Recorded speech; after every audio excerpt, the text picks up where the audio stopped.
Class 9th के विज्ञान के त्रिमासिक पेपर की अगर हम बात करते हैं तो ये वीडियो आपके लिए इम्पोर्टेंट है।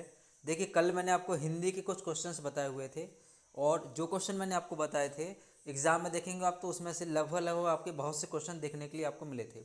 आप एक बार मेरा इस चैनल पे कल वाला वीडियो देख सकते हैं। मैंने जो क्वेश्चन आपको बताए थे एग्ज़ाम में देखना, एग्जैक्ट वैसे ही क्वेश्चन आपको देखने के लिए मिले थे। आज जो मैं आपको क्वेश्चन बता रहा हूँ विज्ञान के इंपॉर्टेंट, बहुत ही इंपॉर्टेंट क्वेश्चंस हैं, आपने ध्यान से रेडी कर लीजिएगा। ठीक है, स्क्रीन पर आपको दिखाए जा रहे हैं, ये रिक्त स्थान रहेंगे। इसके अलावा आपको एक शब्द में उत्तर, 2 नंबर के क्वेश्चन, 3 नंबर के क्वेश्चन, 4 नंबर के क्वेश्चन और साथ ही साथ कौन से चित्र आना है वो सभी इस वीडियो में आपको मिल जाएगा। तो ध्यान से आप इस वीडियो में बने रहें।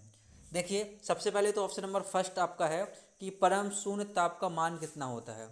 ठीक है, परम शून्य ताप कितना होता है, ये फर्स्ट क्वेश्चन है। सेकंड लिखा है कि केंद्रक की खोज किस वैज्ञानिक ने की थी। केंद्रक की खोज कौन से वैज्ञानिक ने की थी, ये देखना है आपको। इसके बाद लिखा है कि वेग परिवर्तन की दर को क्या कहते हैं। ठीक है, ये त्वरण वाला आपका आंसर होगा। बल का ऐसा ही मात्रक क्या है, तो इसका आंसर होगा आपका न्यूटन। नेक्स्ट है कि किसी वस्तु का खाली स्थान जड़त्व की माप होती है।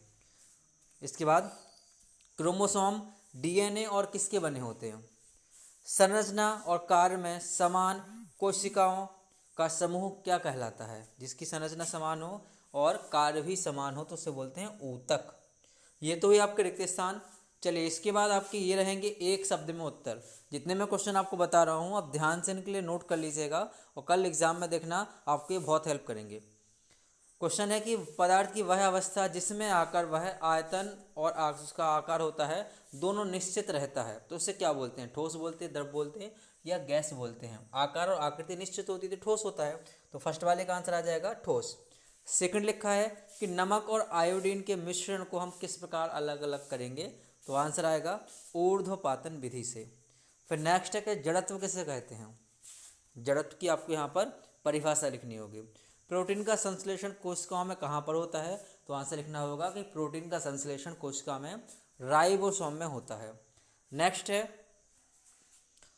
विलयन किस प्रकार का मिश्रण है, तो विलयन में कोई क्वेश्चन आएगा कि समांगी विलयन हुआ या कोई विलयन का यहाँ पे नाम देगा और उसमें पूछा जाएगा कि समांगी या विषमांगी, तो आप इसका आंसर समांगी विलयन लगाना, समांगी ही इसका राइट आंसर आएगा। अगला लिखा है कि एटीपी का पूरा नाम क्या होता है, तो आपको लिखना है एमिनो ट्राइफॉस्फेट। अगला लिखा है कि क्लोरोफिल युक्त प्लास्टिड क्या कहलाता है, तो इसका आंसर आपको आपका कोशिका वाला चैप्टर है उसमें देखिएगा, आंसर आपको मिल जाएगा। लिपिड वैसे इसका आंसर होगा, एक बार आप फिर भी देख लेना, कुछ और आंसर हो सकता है। चलिए, अब 2 नंबर के क्वेश्चन की हम बात करते हैं जल्दी से। तो फर्स्ट है भौतिक परिवर्तन किससे कहते हैं, उदाहरण दीजिए। रासायनिक परिवर्तन किससे कहते हैं, उदाहरण दीजिए। पदार्थ से आप क्या समझते हैं।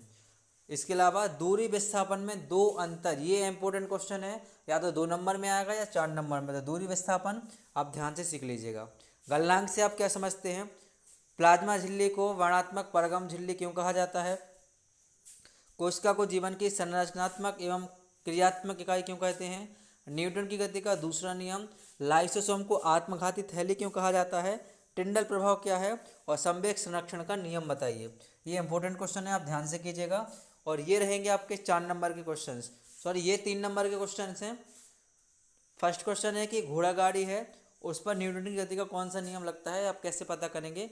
सेकंड है कि कोशिका कौन सी, यूकैरियोटिक और प्रोकैरियोटिक। इसके अलावा जंतु कोशिका और पादप कोशिका, ये क्वेश्चन ध्यान से कर लीजिए, 3 नंबर या 4 नंबर में गारंटी से आना है। ठीक है, इसके बाद लिखा है कि वास्तविक विलयन और कोलाइड विलयन में अंतर बताइएगा। तो ये क्वेश्चन मत कीजिएगा, चौथा ही वाला नहीं आएगा। समांगी और विषमांगी मिश्रण वाला कर लेना आप। इसके बाद लिखा है कि 400 के, 673 के और 273 के, इसको आपको चेंज करना है सेल्सियस में। ठीक है, तो जो फॉर्मूला लिखवाया था उस फॉर्मूले से आप इसे चेंज कीजिएगा। नेक्स्ट है कि न्यूरॉन, जो न्यूरॉन तंत्रिका होती है, इसका नामांकित चित्र बनाना है, गारंटी से एग्जाम में आने वाला क्वेश्चन है, इसको आप ध्यान से कीजिएगा। इसके बाद है हृदय पेशी का नामांकित चित्र। और ये रहे आपके 4 नंबर वाले क्वेश्चन। समसूत्री और अर्धसूत्री विभाजन में अंतर बताइएगा। पादप कोशिका और जंतु कोशिका के आपको चित्र बनाने हैं और गति के समीकरण की आपको उत्पत्ति बतानी है, कैसे होता है। आई होप जितने भी क्वेश्चन मैंने आपको बताए हैं आप सभी क्वेश्चन रेडी कर लेंगे। पूरे विश्वास के साथ आप इन क्वेश्चन को रेडी कीजिएगा, एग्जाम में आपको बहुत हेल्प करेंगे।